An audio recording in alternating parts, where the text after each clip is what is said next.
Hello, my name is Hersh, and welcome to the HERshyt show. Well, a little bit about it. You're gonna laugh, you're gonna cry, you'll probably cuss at me, but that's all right. I just want to bring to you the realization of what's really going on in this world that a lot of people are afraid to speak on. Enjoy.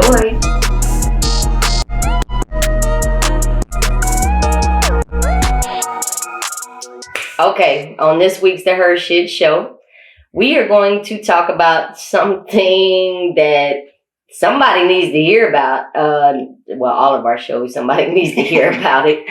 But I'm going to let Flea take this one away.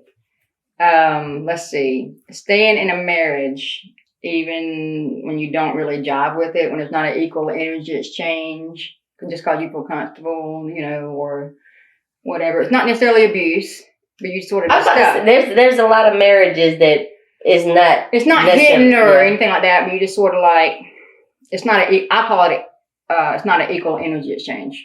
That's a huge. Because people do. You just change and evolve, and that person may or may not be your person anymore. Yeah. But how do you know that that's not your person? You know what I mean? Like, there's people that get into marriages and this is the person that they married, and then years later that person has not changed or evolved in any kind of way, and the things that you maybe admired or fell in love with or in lust with or whatever. A lot of times it's trauma bonding. You're connected through a trauma, whether it's through you don't realize it, but it could be it's a trauma bond. We do that with our friends. Well, yeah, especially if you've been through some of the same things. Yeah, and it's like but once you, like, say a trauma bond, once the other person accepts that bond, whatever it is, you dig deep. Yeah. Your trauma, whatever it is, you don't know it's there, and you start to heal from it. You start to you heal, and it's like you become a different person. Like, it's a good thing. You wake up. Yeah, it's a good thing. You start to realize, okay, I'm not jiving anymore because I've healed that part that was bonded to this person. And you're still trying to pull me back to that and it's like dark side that I don't want to be in. And you feel bad because you don't want to be the bad person. You know what I mean? But sometimes you do. If you're not happy, or if your energy is no longer being able to explore even more, then, but let's take that back. There's some people that jump into relationships or marriages because they may think, and it's not just women, they may think that the family has money. Yep. And they do what they have to do. They be the chameleon to get involved with this individual, and they play this lifestyle. And emphasis on playing. But once you catch on to their bullshit, it's like, man, you only married me for, monetary value, or maybe later on, not even that I have it, but my parents have it, and you think that I'm going to inherit it, and that's why you're with me. Like, you see that shit on TV shows. No, it's real. It's real life. And it's not just women that marry into the money. No. It's not just women that marry into it. It's men that do the same thing, and they mask themselves and they play that chameleon part. I don't know if it's a mode of survival on their behalf. I'm not sure. I think it is like a mode. It's got to be some sense of survival mode. But it has to be. My mind don't work like that, so I'm just like, huh? But you get so blanketed because this individual did all the right things for you to say I do, and then you find out a few years down the road or whatever, because patterns tell a tale. You got that right. Patterns tell a tale every time, and I say that a lot. But if you actually sit back and pay attention, like when y'all first meet, y'all might be so busy doing jobs, so you're not really around each other. You're only spending, it's the cuddly honeymoon phase that lasts, but then something ends up happening, and you end up staying home more, or that person ends up staying home more, or for whatever reason, it shifts. The household shifts some kind of way, and you start getting in a position where you can pay better attention. And it's like, wait a minute, have you always been this way? Uh-huh. And yes, they have.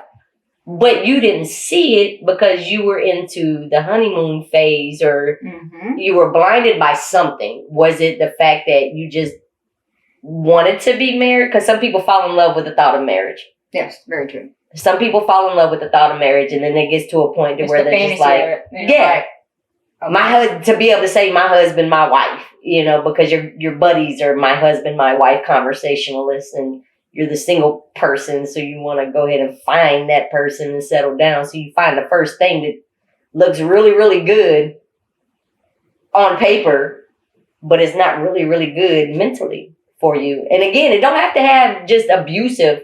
No, it's not like hidden sides. Or whatever. It's still abusive in one form or another. But that's taking advantage. Well, we're talking about gaslighting. Yeah, total gaslighting. Like, I knew I messed up. I didn't do something, and it don't have to be somebody's cheating on you. It doesn't have to be nothing like that. But if that individual is not growing or evolving or being the support that you really need, and you're trying to support them to get out of that old mentality and grow with you, you're no longer in the trenches together. You're sitting up here and they're still in the ditch. Yep. And you're looking down like, to get better, or like, so you have an element, your diet is key. And I don't like to call it diet, but it's food, like your food to get better. Yeah. Whether it be, like me, I have some issues, but I work with my diet. I try to eat more raw stuff, try to eat more vegetables, try to get. But your diet also includes your surroundings. Absolutely. So, it's not just food wise. And you're not taking those steps to better yourself. Yeah. Knowing what you're going to end up like. I can tell you what somebody's going to end up like in 5 years, pretty much. No, yeah, I don't tap into it because I don't want to know. I just want to stay in my own little lane because I just don't want to know. But, and every now and then I might give that person a little piece of advice to keep nudging me. Yeah. I'd be like, look, so-and-so, blah, blah, blah, blah, blah, blah, blah. And I'll just leave it at that. But you ain't got to take my advice, though. You got to finish that out there. It's just my opinion, because you don't want them to say, come back and, well, you said, no. I said, this is my opinion of the matter. You took it and ran with it. But, when it stop feeling like the bad person. And yes, divorce rates are high. Yes, people are jumping into marriages. Yes, whatever. But you don't have to make something work that's not working. Yep. And there's some marriages that end on friendship notes. They just, there was nothing wrong with the marriage itself. They look real good for, everybody on the outside looking in. And even internally, there was no abuse. There was no fussing, no cussing, no, nothing like that. But y'all just separated. That's kind of what happened with me, yeah. It happens. It wasn't nothing bad in your marriage. Not at all. Y'all were best friends. I mean, I wouldn't wish anything in the world. And you would still be there for him to this day. Absolutely. If he needed you. And I can't speak on none of the bond, the marriage side, because I haven't been there myself. I just was in a long-term relationship that was like marriage. Luckily, I didn't have to go through the divorce part. I just left. Yeah, I was married for a long time. 16, 17 years, yeah. And y'all are still best friends to this day, huh? Oh, we don't really talk that much, but because he's sort of doing his own thing. But I support. I'm like, Yeah, I'm like, do what you do. Yeah, woo. But it's nothing, no harm, no foul. It's nothing. So what would be the advice to give those that feel like they're stuck in a situation that they really don't want to be in, but they don't want to be the bad guy per se, because the other person might not be a bad person, it's not necessarily, that's just it. And you got the friends that they mate together, you got to kind of, you don't want to mess that up or whatever it may be. It's fear of starting over by yourself. Yeah, or money, or now money is a big thing. Yeah, money. That's what. Yeah, the money is huge because you think, well, okay, I'm comfortable doing this. But if you find out that somebody's really, if you've paid attention, and the patterns told you a tale that this individual really only married you for monetary value or inherited value, I'm going to stick with you for 10 years. And there's people like that in the military. They stick with them for more than 10 years so they can get part of their pension after they retire because I done stuck with you for 10 years. Like, it's mandated. I'm still going to get that pension. And then they, 10 years in one day, they're serving them divorce papers. And it's sad. But it happens. It does. But how do you, if you've paid attention and you see that this person really did marry you for the wrong reasons, why are you feeling like the bad guy and staying in the situation? Let it go. Yes. Let it go. Divorcewriter.com. You could go on divorcewriter.com and get them served. Is that okay? I didn't know that. Okay. Yeah, divorce writer. It's like $100 and some. Boom. And $75 to now if the person actually signs the paperwork. Oh, they're signing. And there's no kids. They'll sign it. Involved. It's divorcewriter.com, and then you pay like $70. Y'all go get it notarized together. Mm-hmm. If you're in the same town. And then you take it to the courthouse and you get it on file, and then you go to divorce court, and one or the other, only one person has to show up. The other person doesn't show up, then it is what it is. I think you have to do like counseling or some shit now, but I don't know. I don't know. But if you really don't, that. Mine was very easy, simple. if you really don't want to be married and you find out that this person has only been with you for the wrong reasons. And you can feel like, you don't have to be really sensitive energy. You don't have to be psychic or anything like that. You can feel like, and how you just pay attention how you feel every day. Like, come home, do you feel drained? Do you dread it? Do you dread being with that person? Do you dread, you start to dread things. When you pull in your driveway, you're like, God, I don't want to be here. You know what I mean? God, you just start, that's what I'm talking about. Start to pay attention. That falls in line with the episode we did about PTSD and peace. Yes. Your house is your peace. Pay attention to how you feel when you're at peace. That is how... When you find yourself, that is a lovely thing. I'm saying, when you find yourself, you're like, okay, this is my truth. This is how I really feel when I'm in alignment. Mm-hmm. And you start to notice when other people you're around my shoulders start hurting, start getting headaches. That's that negative energy. I feel it. Like, I start taking on different stuff. I start kicking my body. I'm like, And I'll be in bed for like 2 days because it drains me. I mean, it just kills me. Yeah, you can't have people around you that's draining. And that's why I'm very, very particular about, and it's not that I'm antisocial by any means. I'm not, but I'm very particular about where I go or who I'm with or whatever, because I have to be. Because I'm so sensitive to things. I have to be. What made you wake up one morning and say, you know what, for you and your ex-husband to have that conversation? What was your key point to where it was like, you know what, we need to have this talk? Even though there was nothing wrong in the marriage. No, it's sort of like I started waking up, like I said, I call it my awakening or whatever. I got bit, and then it's sort of like I had to bleed in the brain, and then my third eye started opening. And you can ask him, I started having something happening. He witnessed it. I mean, it was no other way around it. And it was very, very fast for me. And it's sort of like we just kind of grew apart, but it wasn't. It wasn't bad. No, not at all for me. But I mean, it was like. So how does one bring up the conversation? Hey, so I was thinking today, I want a divorce. Let's talk about it. How do you do that? I mean, that's me. I'm more like, let's just talk. I ain't got time for all this other stuff. But a lot of people don't want to be the bad guy. They don't want to be the drama behind it, the friends you share. Yeah. Well, what happened?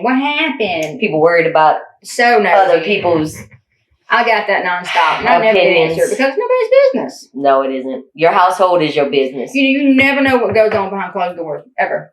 That is true. That is so true. You put all that good stuff on Facebook, smile. You never know what's going on behind. Even though you might see it, some people, I guess, can see through it. I don't. It's none of my business. None of my business. And you got to live for you. At the end of the day, you got to live for you. You can't. And the same thing. What people say about it, that's none of my business. Yeah. Don't stay in a situation to where you don't want to be in that situation. When you dread it, when you start dreading things. And if you decide to have an open marriage, hey, handle your business. That's what I've always said. People, I'm like, both people. I'm not against it. I'm like, go for it. As long as it's both of you, not just your household is your household at the end of the day. Whatever you and your significant other discuss. I've always said that. We're going to go ahead and stay together until these kids turn 18. Mm-hmm. And don't think your kids don't know. Don't think your kids don't know. As little kids, they were so sensitive. Some people jump into marriages because, I got her pregnant, let me marry her. Yeah. Oh, you stupid. Well, times have changed now. That's our age, people. I've heard that. I know. Well, kids know. They can feel the energies. Yeah. They can feel when there's a fight, even though they wasn't there in the same room, whatever it may be. They know. If you're not happy, them children know that you're not happy. Absolutely. But if they see that you're able to make it work, as far as it's a companionship type of thing, that's why I'm real big on like the mom and dad. That's why I said if it's an open marriage and y'all agree, we're just gonna raise the kids and you do your thing, I do my thing. Just don't bring that bitch home. Let the kids, let the kids see, stability. Let them see, Like, I don't agree with cheating at all, but if you have an agreement, I've always said that. Then handle your business. So be it. But if you want to go ahead and get the divorce, then get the divorce too. Yeah. But you got to have your stuff in line. You got to be prepared for that. All of that. Either way, because there's going to be a shift. And starting over because you're so used to that person being around. When you start over, there's little, the end of a chapter, beginning of a new chapter, it's going to feel like destruction. Mm-hmm. Absolute destruction. And, stuff that came in, but you asked for it in some way or another. It's a bad thing. Yeah. And I tell people, I said, it's you have to welcome change sometimes. Change is feel scary. Like destruction. Everything's caving in, people running away.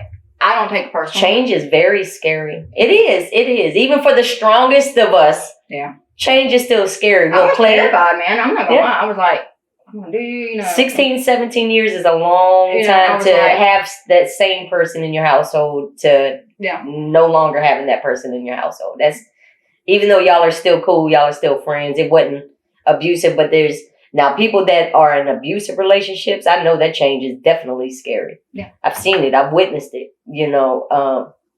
It's close to home. You got to worry about them stalking you. You got to worry about them trying to kill you. And I've seen that too from family, like those members. And I've seen it firsthand.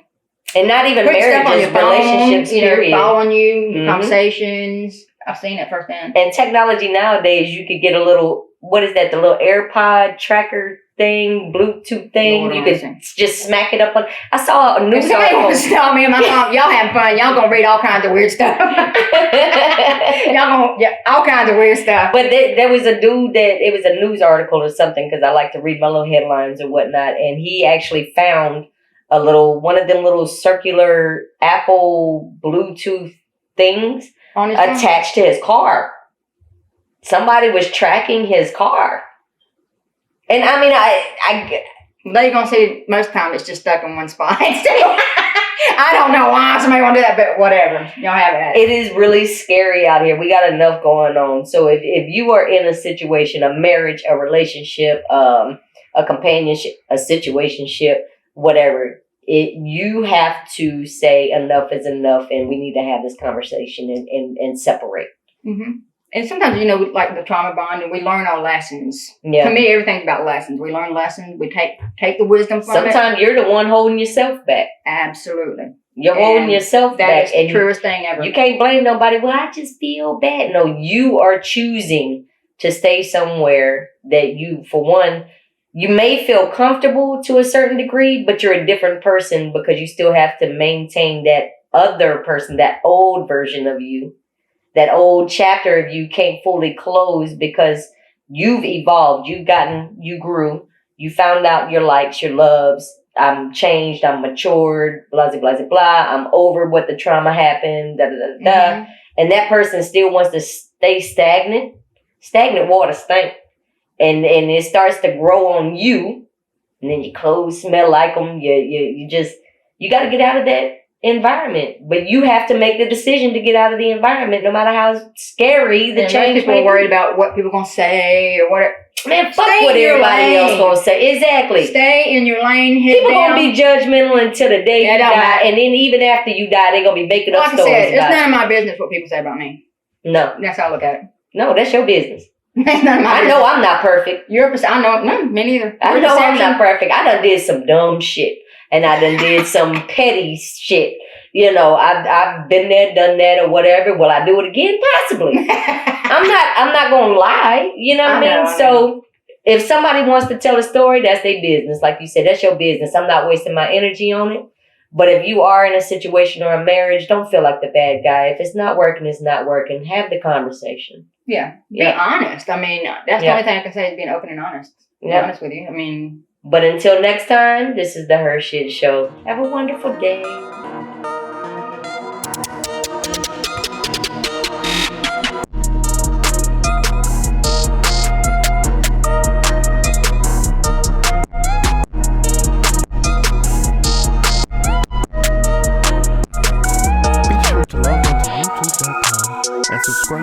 Hershit Show at TheHERshytShow. Brought to you by 8 Robinsons TV and Yellow Tub Creative.